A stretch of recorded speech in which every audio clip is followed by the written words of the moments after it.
Did I mention you should put God first? Did I mention that?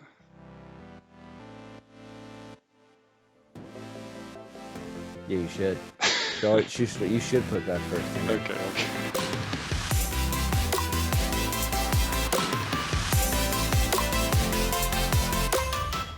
Alrighty, we are Live. Genesis 33.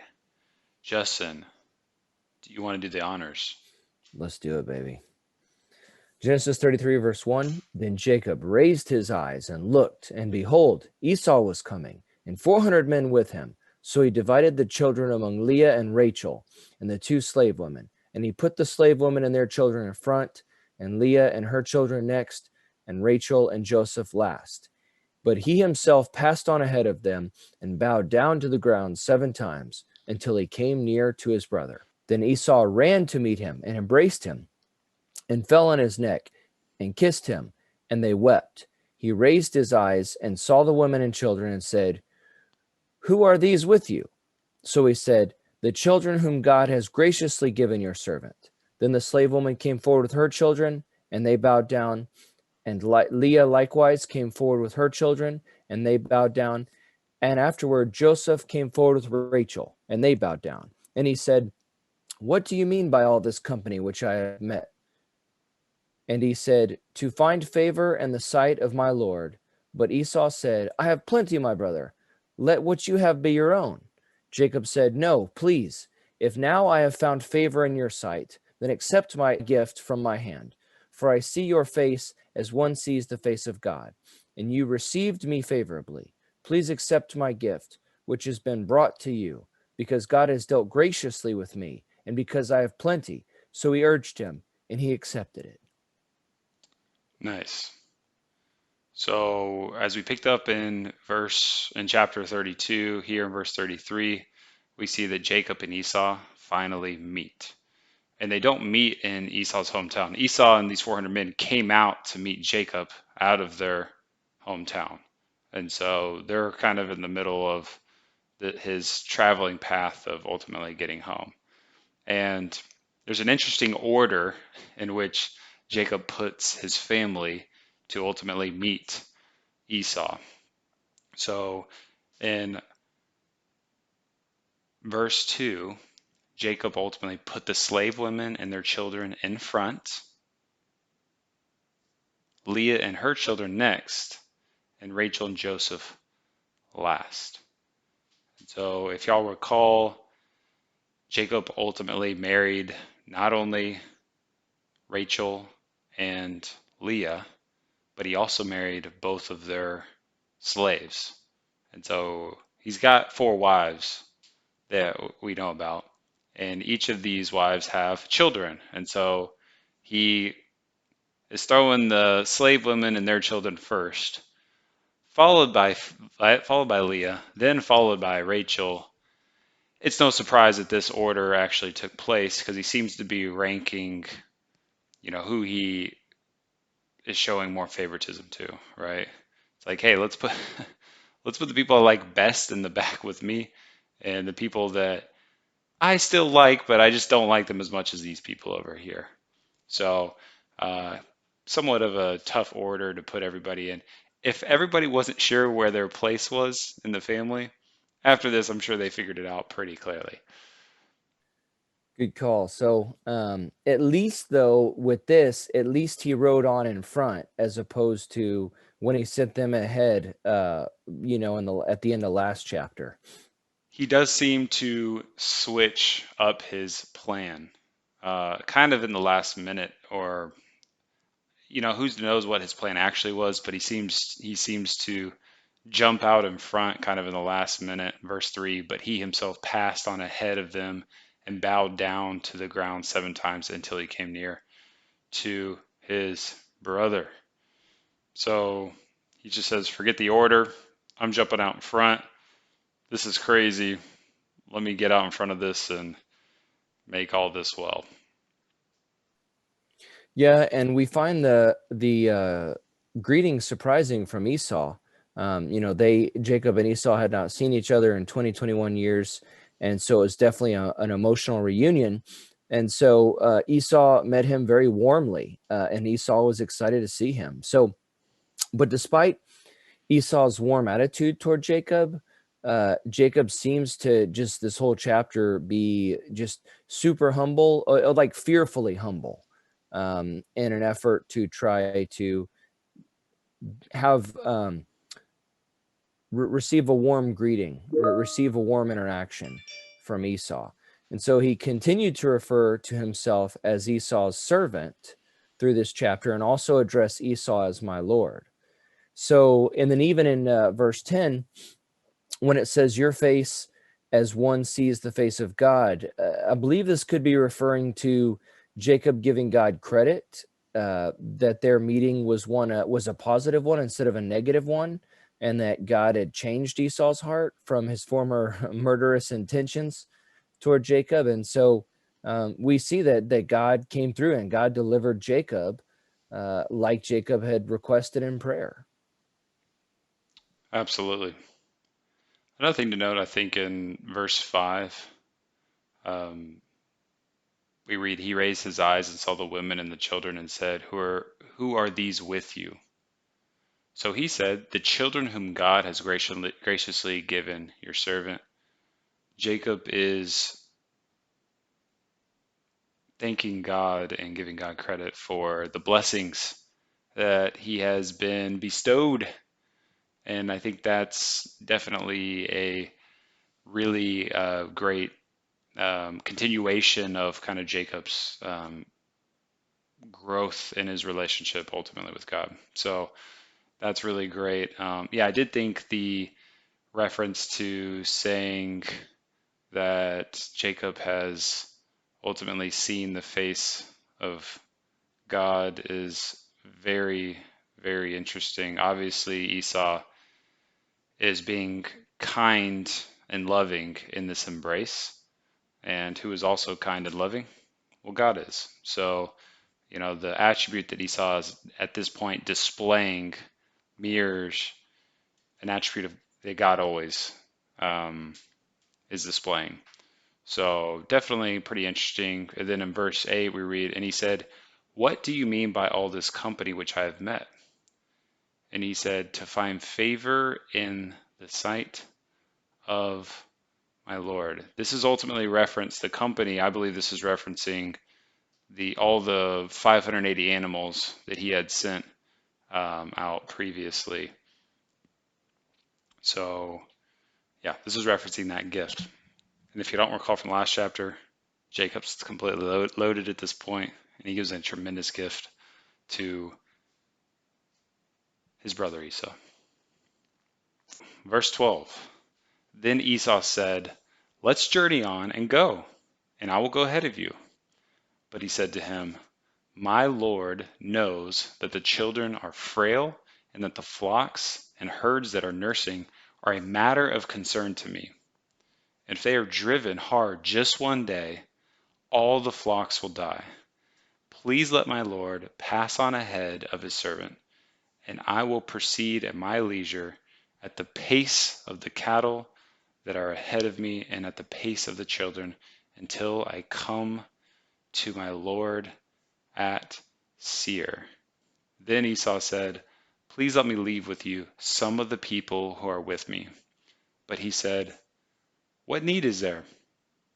Let me find favor in the sight of my Lord.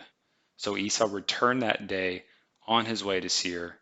But Jacob journeyed to Succoth and built for himself a house and made booths for his livestock. Therefore the place is named Succoth.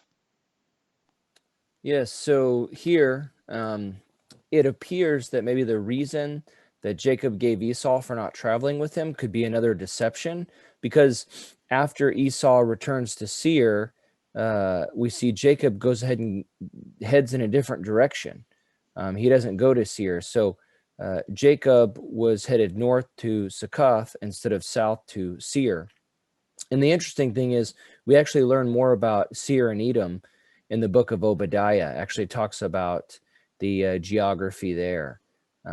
But Jacob does not end up heading there, and not sure why. Maybe he doesn't want maybe he doesn't want like full restoration with his brother, like his brother does. Maybe he just feels like it's a risk. Maybe he feels, I don't know. Yeah, there's a little bit of confusion here. It's not fully explained. It's really hard. It's hard to know exactly what was happening here. You're right, because ultimately what Jacob says here is in verse 14, please let my Lord pass ahead of his servant, and I will proceed at my leisure, at the pace of the cattle that are ahead of me, and at the pace of the children, until I come to my Lord at Seir. Until I come to my Lord at Seir. So Esau's going to Seir. Jacob says he's going to Seir too. At some point, right? It doesn't No, he say, ain't. yeah. At some point, he's giving the intention to Esau that he's going to be going to Seir. And then what do we learn in verse 17? But Jacob journeyed to Succoth and built for himself a house and made booths for his livestock. Therefore, the place is named Succoth. So was this deception? Did Jacob eventually go see Esau and Seir? Potentially. It's not mentioned. It doesn't say that he does it necessarily. So was this like another moment of deception, possibly, or was it possible that Jacob maybe ended up going there to see his brother at some point? Possible. The scripture does not record a trip to Seir, that Jacob took that trip. So we just don't know.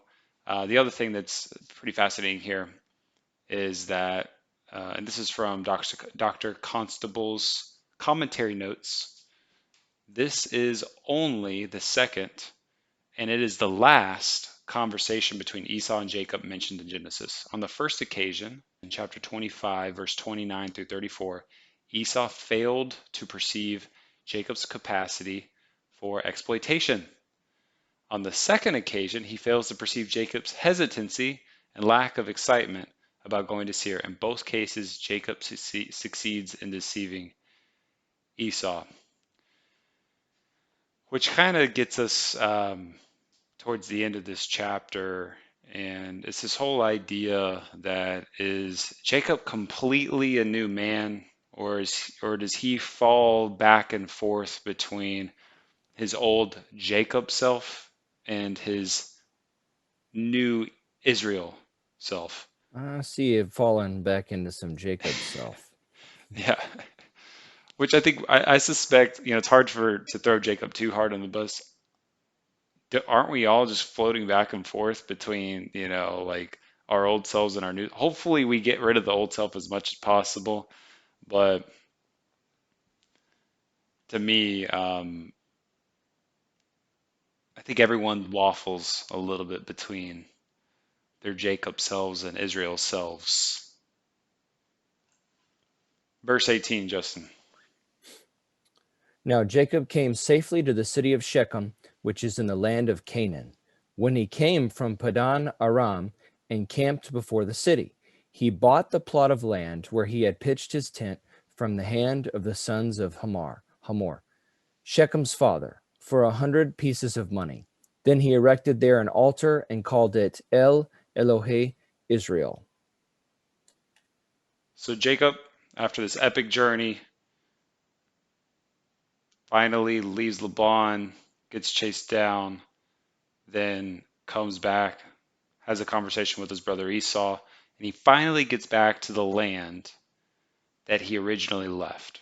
And if y'all recall the dream that Jacob had 20 years prior, along on his way to his uncle Laban, if you recall that dream in chapter 28, verse 12, I'll read it. And he, Jacob, had a dream, and behold, a ladder was set up on the earth with its top reaching to heaven. And behold, the angels of God were ascending and descending on it. Then behold, the Lord was standing above it and said, I am the Lord, the God of your father Abraham, and the God of Isaac. The land on which you lie, I will give to you and to your descendants. Your descendants will also be like the dust of the earth, and you will spread out to the west and to the east, and to the north and to the south. And in you and in your descendants shall all the families of the earth be blessed. Behold, I am with you and will keep you wherever you go and will bring you back to this land. For I will not leave you until I have done what I have promised you. So it's been 20 years. This is the dream that Jacob had whenever he was sleeping on those rock pillows. And so this is all this promise by God has ultimately been fulfilled by Jacob coming back. And Jacob knows this. He sets up an altar. He calls it El Elohi Israel. And the reading, the interpretation, the what that means from what I've read is the mighty God is the God of Israel. Or more short, I've also read that it means the God of Israel. Jacob clearly here uses his new name Israel and not Jacob. Yeah, we see some parallels in this section between Jacob and Abraham. So Shechem, where Jacob pitched his tent, is actually the same place Abraham first camped when he entered the land of Canaan, as we saw from Genesis chapter 12, verse 6.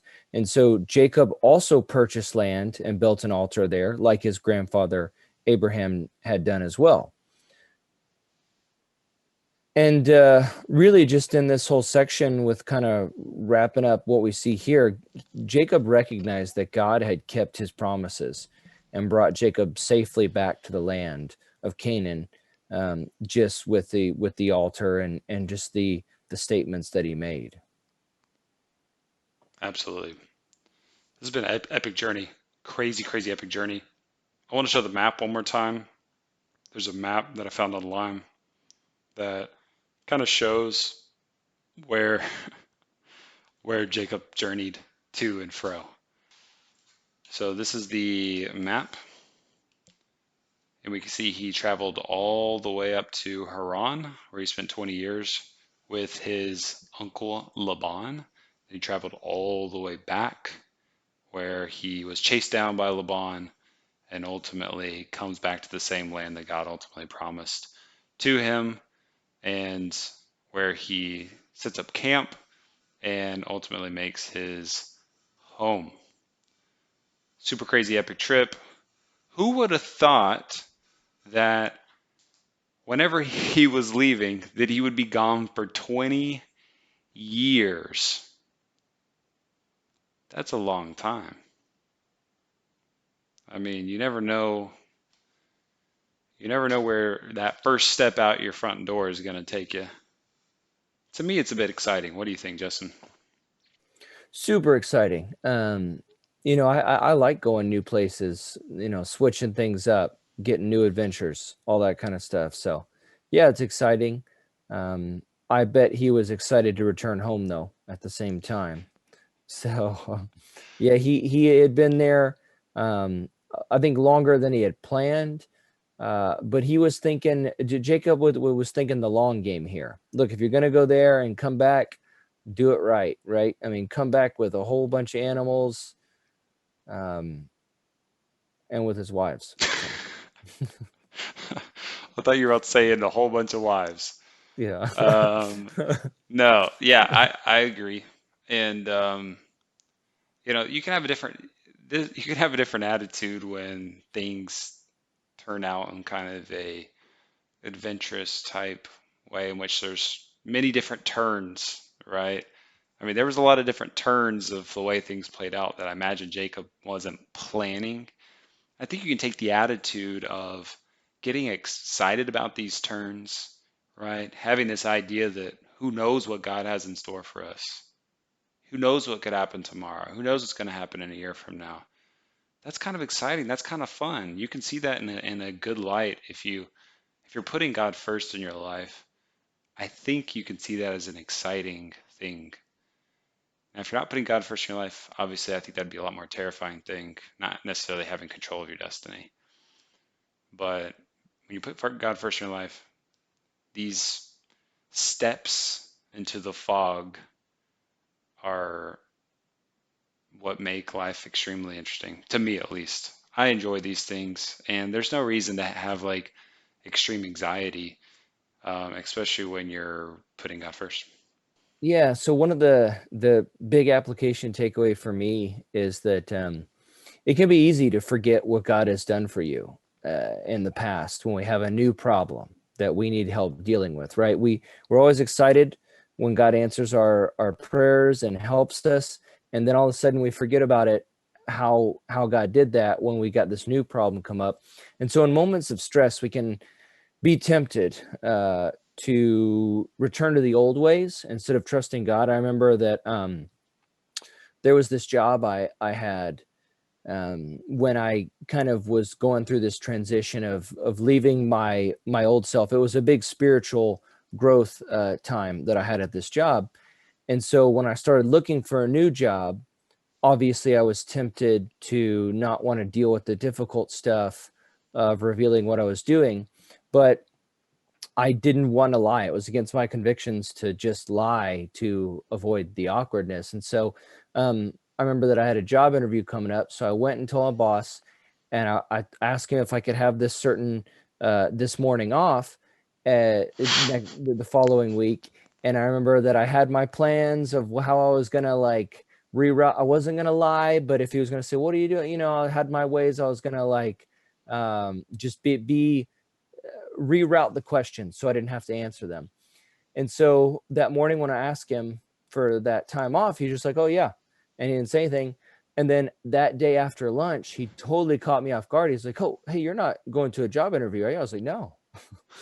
And I was like, "Oh my gosh," I felt convicted. I regretted it so much, and I just prayed.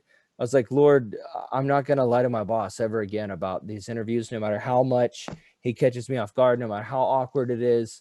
I regret this." And so my next job interview, I asked for time off, and he did the same thing. He's like, "Oh, you're not going for an apply. You're not going for an interview, are you?" I said, "Yes." And it was actually in the morning. He ate peanuts in the morning. He almost choked on his peanuts.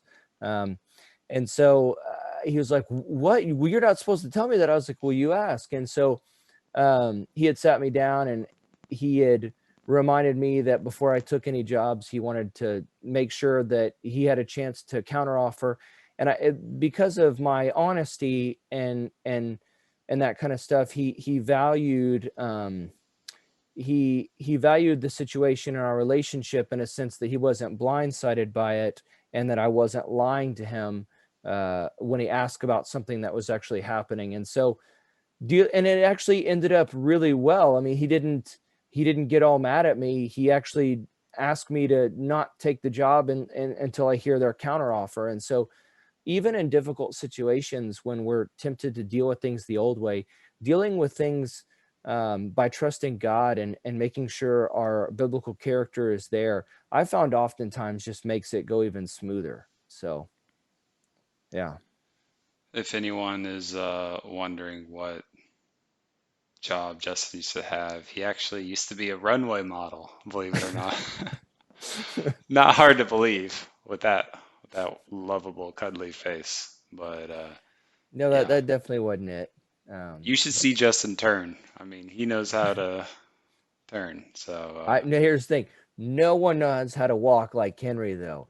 Henry has got legit swagger in this is his true. walk.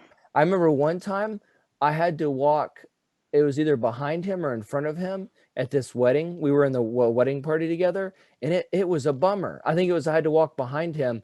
And the way he entered the room when they introduced, I was like, "Oh man, I wish I could have walked in front of him. That way I didn't have to follow that much swagger. I mean, what was I going to do with that?" That's true.